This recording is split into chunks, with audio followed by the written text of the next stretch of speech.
What's it like to be a policeman? What kind of things do you come across? My brother actually started out as a policeman when he came out of college. He used to tell me some stories that just make your hair stand up on the back of your head. Well, a guy who was a policeman for over 30 years in law enforcement is Zach Fortier.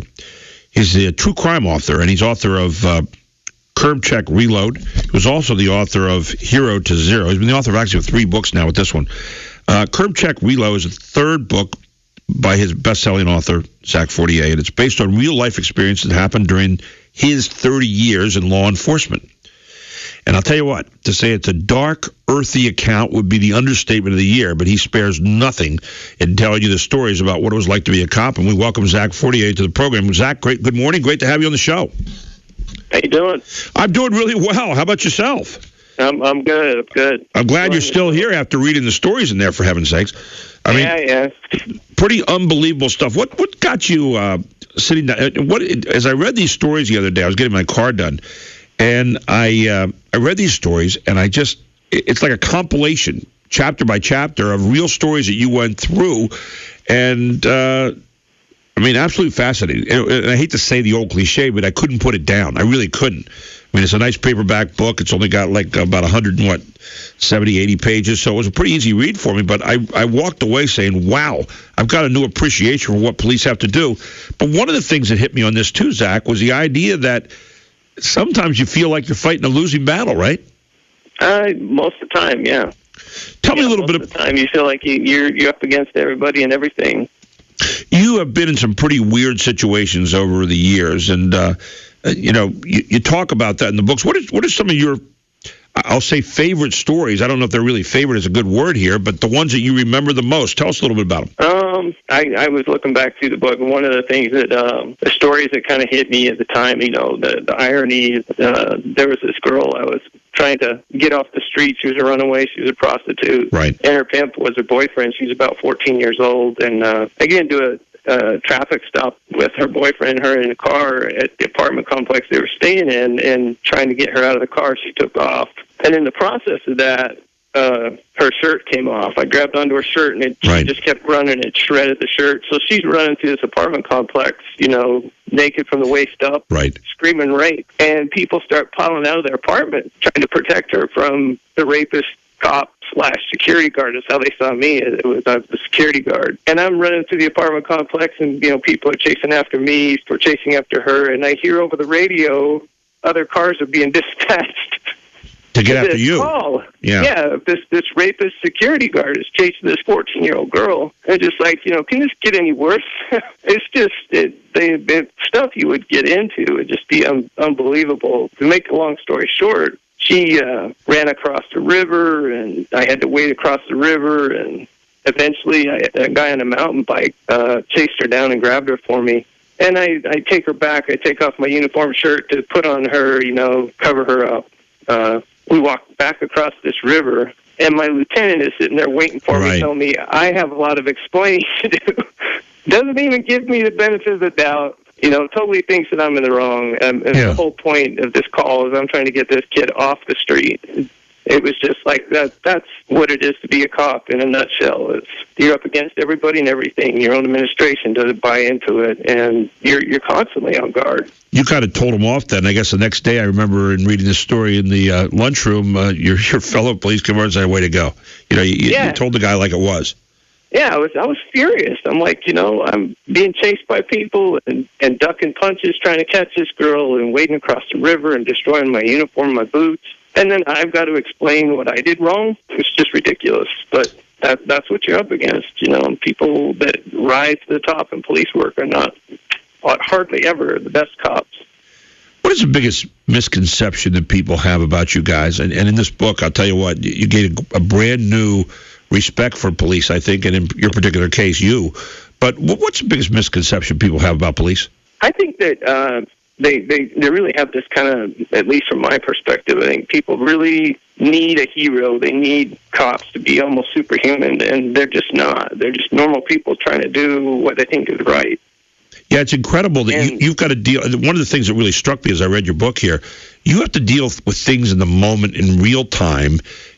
dealing with reality, and yet Monday morning quarterbacks can sit back later on and say, well, you should have done this. And that's not that doesn't ever happen, but, we're asking you to be a negotiator at that point. We're asking you to understand human nature. We're asking you to be, take all these different things into consideration, and your life may be on the line in just a split second of a moment, right? Right, very much so. You got to really make decisions that are going to have extreme long-term effects on people's lives and your own life. And what I was going to say was I really think people forget how tough or just human-like they are, and they have just as many frailties and just as many issues, and they're just trying to do what they think is right. And they fail. They fail a lot. You just keep trying. But the idea is you have the right ideas. I was struck by the opening chapter of your book when I read that. We were made for each other. And you talk about, you hear cops all the time. People say, well, they're in the donut shops or in the 24-hour convenience stores all the time. And this was a very, very poignant chapter in the book. I guess you wanted to grab people right out of the gate. But talking about a lady at a certain store and you became friends with her. Tell us a little bit about that story. It was a 7-Eleven that we all stopped in and kind of protected. It was an inner city store, and she would have the coffee ready for us, and we all worked graveyard shifts, and we go in there and talk in between calls and whatever. And one particular night, she had the coffee ready and everything, and we were so busy we couldn't make it in. And it also happened to be a night that this guy, he was schizophrenic, and he had gone off his medication, and he came in with a shotgun, expecting us to be there. He came in to kill us, the cops. We weren't there. We were just rocking that night. It was a summer night, and he just walked in with a shotgun, walked around, couldn't see us, walked up to her and shot her point blank, basically blew her shoulder and arm off, and then sat the shotgun down and waited for us to show up. It was just, that's the kind of horrible stuff you go through. I didn't even hear about it until the next day. We were so busy. He was a guy you had seen for a while, too, and he'd been taking his medication. He'd been fine, and no one knew. He went off his medication and walks in for no apparent reason is going to blow you away. And, in fact, this lady did survive, too, but you guys, I know in the chapter you talk about the idea that you all kind of felt responsible, that you should have been there, but you can't be everywhere, right? Right. You can't, and we did. We quit going to the store because it was just like every time I went in there, we felt guilty. We weren't there when she needed us, and she was always there when we needed her. And even though it wasn't life and death for her, it was very much, you felt like you had a debt you couldn't pay. Chapter 31 of your book, sending out positive energy makes all the difference. This is an interesting one about a girl and her boyfriend. Tell us a little bit about that. They were basically from California, and they kind of had this weird romantic view of the world. They were going to go out and see the United States using the railroad system, jumping trains. Right. Kind of the hobo thing. Right. And I don't know what, your readers' experience are with transients and the mentally ill in the train yards, but they're nothing to toy with. They're extremely dangerous. All of them are armed more often than not. So you talk about sending out the positive energy there. Go ahead. Right. They just really believed that, as long as they were nice to people would be nice to them. They were going to the homeless shelters and getting food and smiling and happy. The girl was really beautiful, and, everybody noticed her, and they were getting ready to leave our city. They had taken up kind of a temporary residence in an abandoned caboose in the rail yard. And a guy broke into the caboose late at night. The boyfriend just took off. He basically left his girlfriend. And he raped the girl at knife point several times and then cut her face. Basically, he said he wanted her to remember this for the rest of her life and cut both cheeks of her face. And then he took off into the night. We had no idea who he was, and the boyfriend wasn't around. He didn't stand up for the girl. He didn't fight for the girl. He just ran. And, so much for the positive energy. He was out the door. Yeah. And you talk about, in that story, so many of these kind of people are buried in desert and fields all over the country, and they don't have their stories to tell right now, right? There was another story that you wrote in here about a boy who was living out next to a river and encountered hobos, and that was... You're picking all the horrible stories here, man. I'm sorry. I just these are the ones that I kind of remember because they just were poignant. I mean, they really hit me, but I'm going to ask you some of your favorites in a moment. But tell us a little bit about that one. That was really sad. It was really horrible, to be honest with you.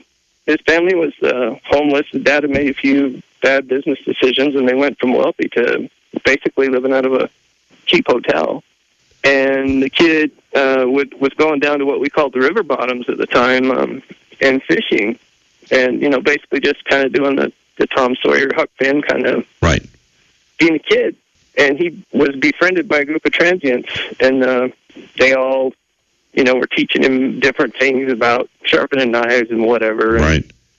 basically just guy stuff, and the family had no problem with it. And it was like, I'm just rolling my eyes hearing this story. I'm like, this is going to be ugly. And it was extremely ugly. This kid would come back one day, and he was just shattered. And the transients had friended him and basically got him to lower his guard, and then they basically gang raped this kid. He was about 10 years old.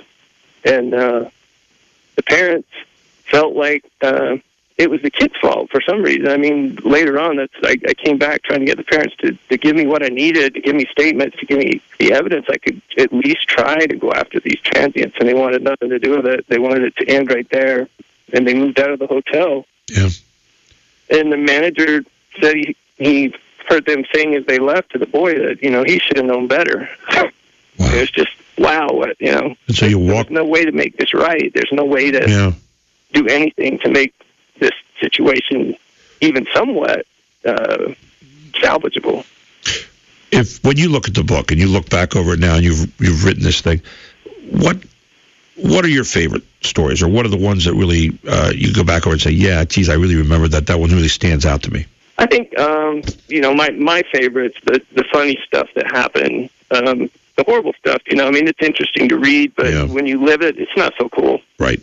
So but the stuff I had with the canine dog was hilarious. It was really a hard-headed, stubborn dog. It was exceptional in his own way. And later, looking back on it, when I realized how similar we both were in our temperaments, he just hated authority figures, and I'm very much the same. And he just refused to subordinate himself to me. We were constantly in a battle with each other over who was going to be in charge.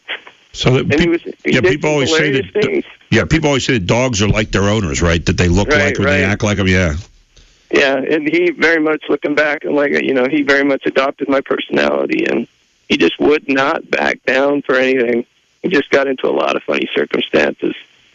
You also they're in the book. And you also wrote a chapter on chapter 17, never judge a book by its cover, which is something that I guess you have to be very careful of if you're a policeman. But you were asked to do a ride-along one night, and tell us about that. Are we talking about the female ride-along? Well, number 17. You were asked to do a ride-along that night with the female, right?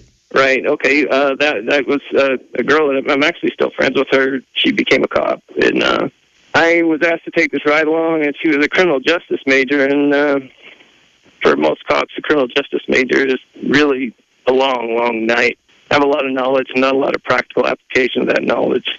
And they're always questioning everything you do and why. And in class we would have done it this way, or just like that's theory. This is practical. And so I took this ride along. I was really not wanting to have her ride along, and I was doing everything I could to try and get her out of the car early to go home. I was rude and, obnoxious to get rid of her. I really hadn't paid any attention to her, and it just it was really an eye-opener because everybody else was just totally enamored with her, and I was, what is the deal? Because to me, she was just obnoxious and wanted to get rid of her.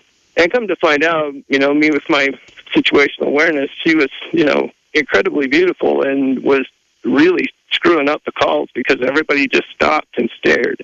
We started riding. She started actually riding with me afterwards for quite a few ride-alongs, and we went through some pretty nasty calls where she actually became quite a help. So she turned out to be pretty good in the long run after, you kind of got the scouting report, maybe not so much, huh?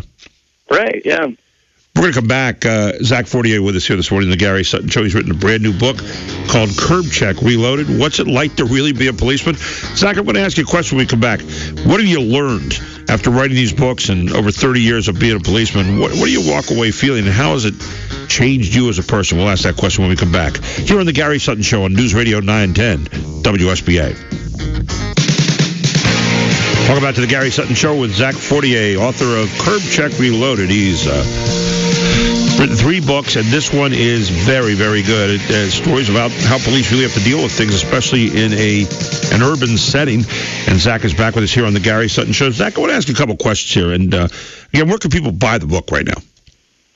It's exclusively available on Amazon, Amazon.com, for both paperback, the e-version, and the audio. Yeah, I mean, it's a really good book, and if you want to, and again, it's earthy. I mean, like you know, if you get some bad language in there, but it's the way things happen. I mean, it's not like you're going to paint a pretty rosy picture here of what's going on. It's not butterflies and balloons. But I want to ask you, you know, how is being a policeman, and I really sense in this story that there's a lot of your inner passions here. How's it changed you over the years? I really think it made me, you know, I mean, it's the typical thing you hear is it makes you more cynical and, you know, more, I don't know, you see danger everywhere you go, blah, blah, blah. But I also think it made me realize how important it was to really listen to people and pay attention to what's going on, not just in what you're seeing. Like, for example, that girl we were just talking about. Right. I didn't even cue on how she looked because that was no threat to me. I cued on threat, and I cued on what was going on around me, not, you know, people's appearance or how much money they made or who they were. It was, what kind of threat are you? Right. And that's a very different way to view the world from most people. You don't go through your daily routine, you know, looking for threat. Has it changed your outlook on life? Can you maintain a positive outlook on life after having gone through all that? Could you just take the uniform off and say, okay, leaving the work behind me and heading on home now, and now I'm happy? I could not. I still struggle with it. No, it's not that easy to do. It's life altering. You know, you have to change to survive. You know, one of the don't just undo that change. Yeah, one of the other things that really stuck out as I read it is, in all these stories, it's almost like you're holding the bad stuff at bay, but you're not really able to make a lot of headway in, you know, being preventative or, you know, that kind of thing. Right. Did I misread that or not? No, that's exactly the point, and that's kind of what the point of writing these books is. I had never read anything that really portrayed what it was like, and, you know, you talk about the language. I mean, the language is actually toned down from what it was. And wow. The harshness of the reality of what you're facing, it really did feel like you're just barely holding the line of keeping things, society, civilization, you know, whatever, the veil of security that everybody just kind of takes for granted. You're just barely holding the line and keeping it there. And I guess you just have to walk away someday saying, what am I doing? Yeah. Yeah. You're just like, you know what, I'm going to die doing this, and I haven't made a difference, you know. And then every once in a while, you would have somebody tell you that you did make a difference. And, yeah. And the words, you know, it made a huge difference in your outlook, but still, you pay a price. Zach, fabulous book, Curbcheck Reload, and really appreciate you taking the time to join us today. I think you've given us some insights we did not know before about police. Thank you. Hey, I appreciate you having me on. Take care, and we'll talk to you again sometime soon. Thank you, Zach. All right, bye. Zach Fortier with us here on the Gary Sutton Show. The name of the book is Curbcheck Reload. You can find it exclusively at Amazon.com. All right, we're at the end of the show today. A couple thoughts about voting today. Emma Goldman said, if voting changed anything, they'd make it illegal. And how about this one from Charles Bukowski? The difference between a democracy and a dictatorship is that in a democracy, you vote first and take orders later. In a dictatorship, you don't have to waste your time voting.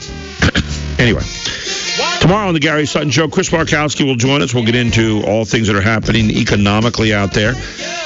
We'll also check in with, hopefully, Lou Barletta on this rush to the border by these young illegal aliens, all here on the Gary Sutton Show. Have a great day, everyone. Stay safe. It's high noon.